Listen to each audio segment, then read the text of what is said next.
Hello, Social Work Practice 1 students. I'm just going to pick up where I left off, and as far as these lectures, we're now in the plan change process. We're now up to the evaluation, termination, and follow-up phases. Our learning objectives, I'm actually going to be lecturing from Chapter 8 in our practice book, the Understanding Practice book, the hardback book here. And our learning objectives for this are going to be to identify and use appropriate methods for evaluating practice. It's going to be to critically analyze concepts important to evaluation of practice. We're going to identify commonly used methods for program evaluation. We're going to talk about anticipating and dealing with common practice evaluation problems. We're going to facilitate transitions and endings for the termination for our clients. Another learning objective is to practice personal reflection and self-correction regarding termination. It's about our feelings about the termination with our clients. We're going to help clients resolve problems concerning termination. We're going to help them resolve their feelings about it all. We're going to select appropriate termination strategies for client systems. We're going to talk about implementing prevention interventions to ensure maintenance of change and engage in follow-up activities with our client systems. Evaluation is the step in the plan change process that follows implementation, or the intervention phase. To be effective in social work practice, we must know whether the interventions we utilize are working, and so that's why we have to evaluate. And we must develop effective strategies for doing that, for evaluating the practice. The evaluation process typically is ongoing, and that we must always be alert to whether or not the goals we hope to reach with our clients are being achieved. The reason that we're working together, we've got to make sure that we are on the right path to achieve those goals for our client, or help them achieve their goals. Evaluation must also be thought of as an endpoint activity, often leading to the mutual client decision to terminate the relationship. You know, if we find that our intervention is successful, then that's great. So it's time to terminate that relationship with our client. Evaluating social work practice has only recently been emphasized, primarily due to the demands for accountability. Interest in improving the social work practice, and the accreditation requirement of the CSWE. This sounds like a good exam question. Evaluation of our practice and programs is a critical professional obligation of the general social worker. It's our obligation to know if our interventions are actually working. Another of the important reasons for evaluation is that we want treatment based on carefully monitored trials with attention paid to scientific methods. We want to know that there's research that's been done on those interventions to know that they work for what they're exposed to work for. Definition and purposes of evaluation. Evaluation in social work practice can be defined as the process of determining whether a given change effort was worthwhile. We all engage in a certain evaluation each time we use a service of a professional organization or business. We notice whether our expectations were met, whether the service we received was appropriate, and how well we were treated. At the micro level of practice, evaluation is designed to help us determine to what extent our work with a specific client was successful. We are concerned with whether the intervention goals were achieved and how satisfied our clients are with the services provided. Evaluation aids in judging our competence as well as the methods, theories, and perspectives we use in generalist practice. Evaluation also seeks to explain why a particular outcome occurred, while we're also focusing on the process of determining how we got where we did. So we're evaluating the process as much as we're evaluating the outcome. At the meso level of evaluation, it helps us determine if the treatment or educational group is successful in achieving its purpose, and we are interested in whether group members achieve their individual goals that they set for themselves. In task groups, we need to decide whether the tasks were accomplished in a timely manner, and because of the nature of task groups, we are less concerned if the individual members met their individual goals, because they've all come together to actually perform this certain task. Macro practice evaluations are focused on whether entire programs accomplish their purpose and the relative costs of providing a program. Other reasons for evaluation include the NSW Code of Ethics makes evaluation of practice an ethical obligation of each of us as social workers. We also do evaluations because we must continually try to improve our professional skills and knowledge. We need feedback from others to increase our own effectiveness. External factors that influence the need for evaluation in social work practice. The demands for evaluation for social programs has increased because sources of funding for social programs have become increasingly scarce the last 25 years. Both governmental and private funding sources began wanting proof that their money was being used wisely, so they started demanding greater reassurance that their money they allocated for programs was actually accomplishing the intended purposes. The evaluation needs to ensure that the agency accomplished its purpose and was successful in helping its clients. Political pressures also play a role because elected state and federal officials call for increased emphasis on evaluation to justify the continued expenditures of funds. So when they're doing their budgeting, they want to make sure that this amount that they're allocating for these social services are necessary. And this is especially true for politicians that are skeptical or opposed to social programs anyway. Also, consumers started a movement where they wanted assurance that they were getting what they paid for, and that included counseling. All of these discussed the governmental, private source, political, and consumer demands for making sure they were getting what they were paying for is all called accountability. Accountability in social work involves being responsible for and answerable to others for the quality and effectiveness of one's efforts. Those to whom we are accountable include clients, funding bodies, the community, and supervisors. We must also be able to clearly articulate what we do, how we do it, and that our work meets professional standards for competence. Some of the obstacles to evaluation is that some of us do not want to evaluate our work because we feel that leaves us vulnerable. What if we find out that we're not successful with a client, or that the client actually becomes worse while we're working with them? These are legitimate concerns because evaluations make judgments about what was accomplished in the change process, and these judgments may not always be favorable to the worker, especially if clients were worse off after receiving help. A second reason that social workers do not perform evaluations is that they're often too busy because of high caseloads and tight schedules. Another reason is that agencies have not emphasized the importance of evaluations for whatever reason. It could be that they do not have the money or time. Recording information and evaluating is time-consuming and therefore expensive. Time is money. Often counting cases seen or hours of service given was considered a satisfactory measure of an agency's effort. Another explanation for lack of evaluation by social workers is that many of us lack training in the use of evaluation approaches. Typically, evaluations have one of two major thrusts. One is to monitor the ongoing operation or effort of an agency. The other is to assess the outcomes or effects of a program or intervention. Monitoring and evaluation functions are complementary. Monitoring looks at the process of giving service, and evaluation looks at the effectiveness of the service that was provided. The ultimate goal is to generate information that increases the effectiveness of the interventions or succeeding at what you set out to accomplish. Efficiency concerns doing it for a reasonable cost. Evaluations can focus on effort or activity, outcome, adequacy of performance, or efficiency. The process of evaluation of practice can follow the same plan change approach used in social work practice itself. For example, first the worker must define the problem that they're going to evaluate. Once the problem has been defined, then they must actually consider or assess the types of research approaches that might be appropriate. The best approach is then chosen, which can be thought of as the planning phase, and the research is carried out, which is the implementation or the intervention. Finally, the worker must examine and evaluate the results of the research effort. Formative evaluations assess the adequacy and amount of effort directed at solving a client's systems problem and gathering data during the actual intervention. Formative evaluations focus on the process of providing help instead of on the end product of that help. They help us assess whether or not the anticipated progress is achieved. An example of a formative evaluation that y'all may be familiar with are the evaluations of courses and instructors that you do at the end of each semester. Formative evaluations are used typically to affect how interventions are performed in the future. Summative evaluations occur at the end of the plan change process to inform whether or not the outcome we anticipated at the beginning of our plan change process has been achieved. The end of the semester exams are examples of summative evaluations that you may be familiar with because they help determine whether or not you have learned what was outlined in your course objectives.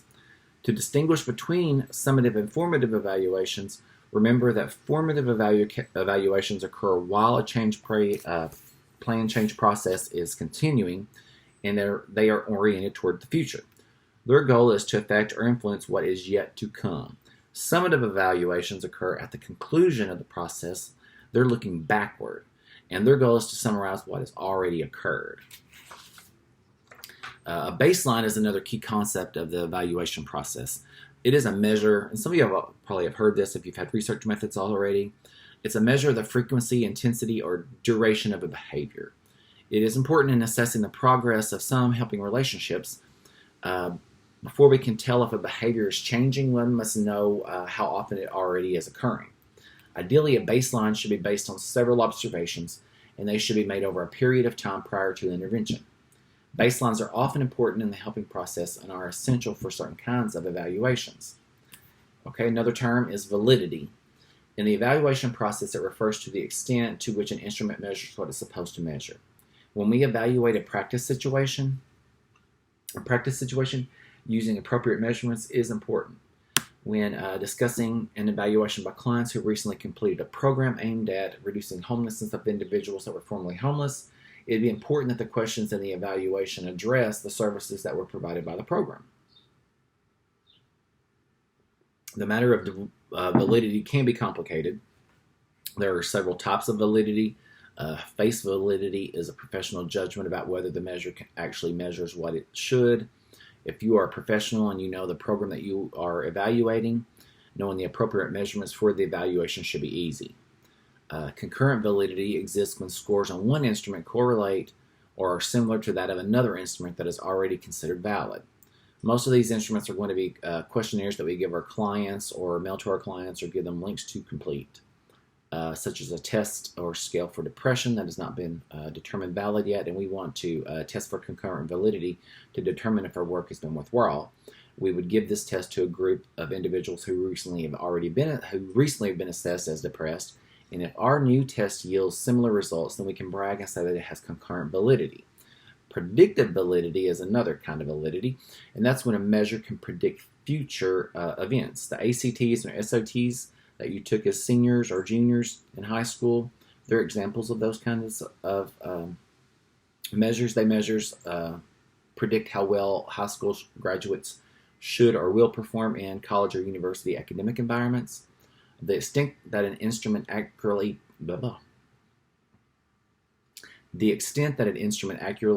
predicts later performance, behavior, or outcomes, it is said to have predictive validity. These are not the only types of validity, but all that we'll discuss in this text. Reliability is another term, and it's the extent to which an instrument measures the same phenomenon in the same way each time the measure is used. A reliable instrument will produce similar results each time it is used. If a person scores high on the instrument one week and high the next, we would question if the instrument was reliable. Reliable instruments should produce consistent results over time. There is a clear relationship between reliability and validity. We want to evaluate our practice in a way that is both reliable and valid. A measure can be reliable but not valid.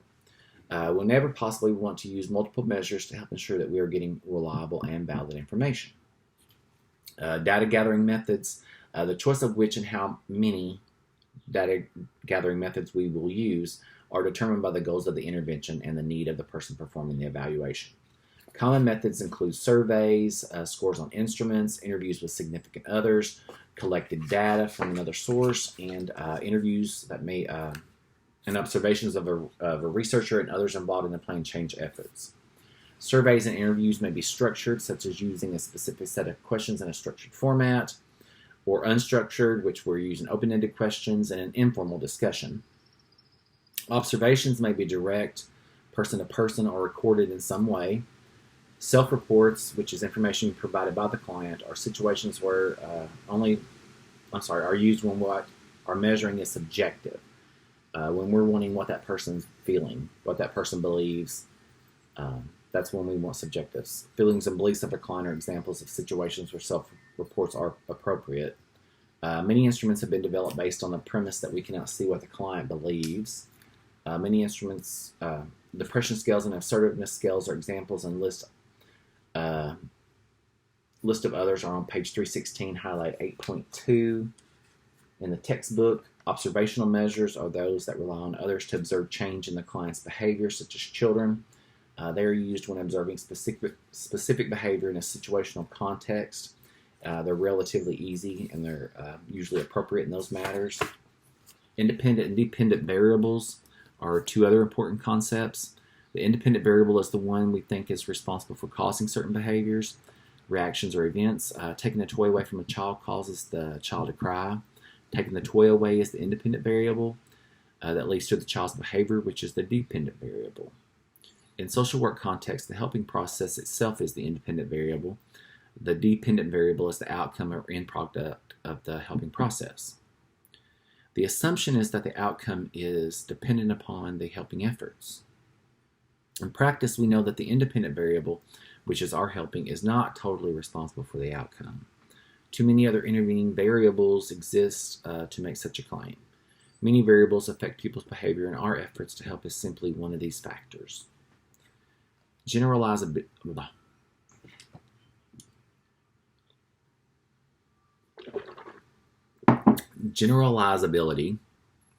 is the ability of a set of rules in one situation to fit another circumstance of instance.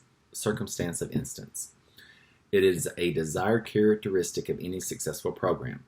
When we are successful with a program or with our efforts with our clients and think these techniques may be useful for helping others, we are beginning to generalize the results of our research to other groups or populations, such as what I'm doing with homeless veterans, thinking it will work with other homeless populations.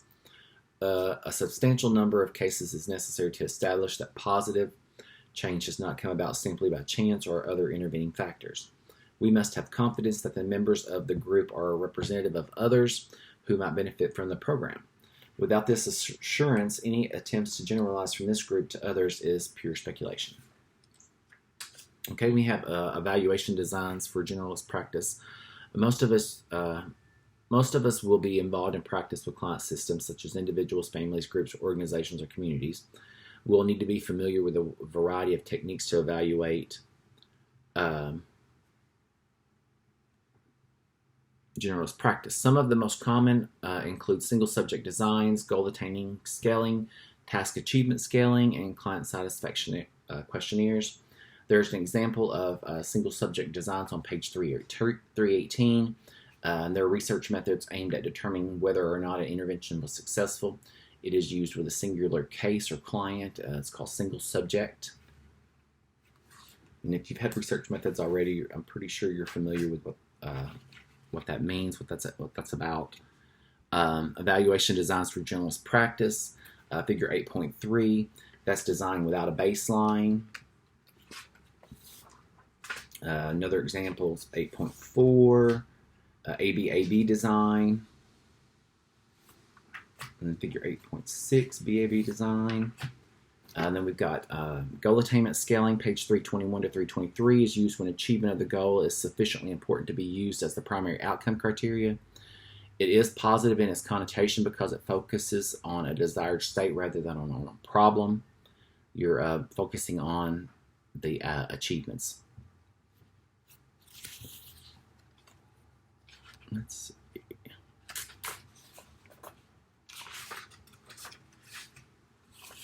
Task achievement scaling, client questionnaires. Questionnaires are a series of questions designed to learn the reactions of customers to various aspects of a product or service. There's examples of those on page 323 and 325 in the textbook. Target problem scaling is another method of evaluating changes over time. It's a process where a problem is identified, a plan is implemented, and changes in target problems are measured to determine if the problem has changed in severity or seriousness. Okay, now we're going to talk about evaluation designs for programs. Some more. We have only been discussing evaluating our work individually, not the work of the programs. Some of the evaluation approaches can be used to evaluate a program also. Program evaluations helps us determine whether one program is more effective or efficient than another. Program evaluation includes periodic as well as ongoing evaluation of the process and outcomes. Some feel that agencies and organizations benefit from evaluation because it leaves them better prepared to cope with change, and they can use that data to revitalize their programs or recover from setbacks or even show new directions to move in. We're going to look briefly at 6 evaluation tools. The first one's a needs assessment. These are important. I mean, to me, needs assessments are always good anytime you're starting with an individual or a agency or group, whatever it is you're evaluating. They're considered forms of front-end analysis because they're designed to help you, to be used by an agency to help determine whether and to what extent a program is needed. They can also be used after a program has been in existence to determine if there are still any needs unmet or gaps in the service. Another tool is evaluability assessments, which are methods designed to primarily answer the question whether or not the program can be evaluated or if the agency is ready for evaluation. These are conducted before the official evaluation. If the goals of the intervention are not clearly defined, it may be difficult to arrive at an assessment. There are other reasons that make a program difficult to evaluate, such as vague program objectives, or lack of accurate information, or high cost of the evaluation, or poor program record keeping. Process analysis is another tool, and they're designed to evaluate the way interventions in the agency are carried out. At the basic level, is concerned with the number of clients served or the kinds of services provided. It might also focus on productivity ratios. Process analysis can help an agency improve service by looking at ways in which the service is provided. There are a variety of instruments that can be used, and the instrument chosen will be determined by the information desired. Program outcome analysis is another tool. It's an evaluation designed to tell us whether or not a program is working. It may also help determine if a program is cost effective, whether the efforts are worth the expense.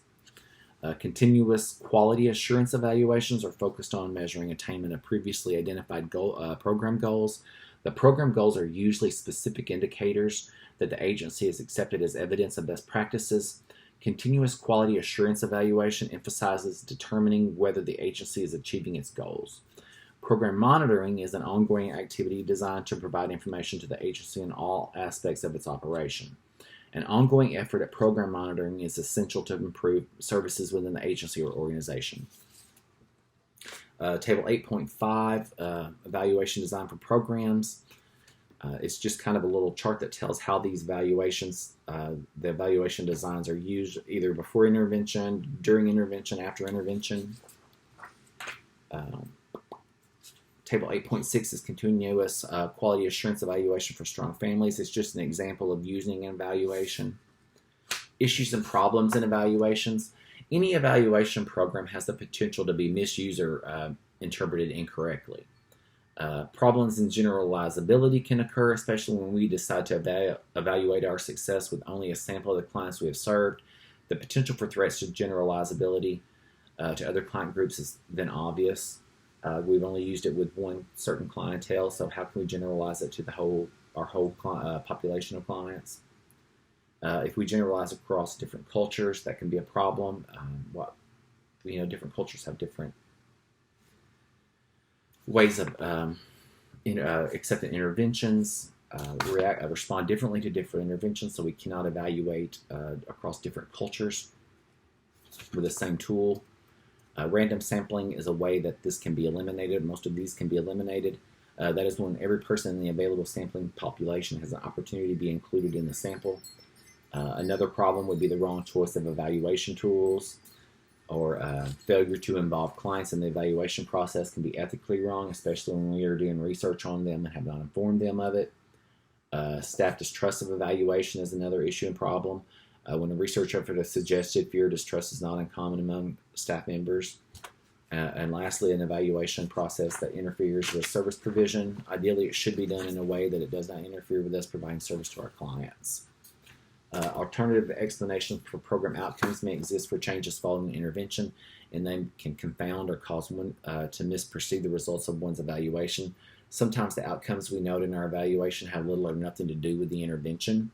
The outcomes may be the result of factors that we refer to as threats to validity. History is an event that occurs prior to the end of an intervention. Some of the threats to validity include history. That's something that was going on before we implemented the intervention. Maturation is the process of aging, such as when we're studying school truancy and age. Mortality is the term when participants drop out of a sample, making it a select group being measured, and now this group cannot be generalized to the original population because we've had too many people drop out. So our population does not have a random sample any longer.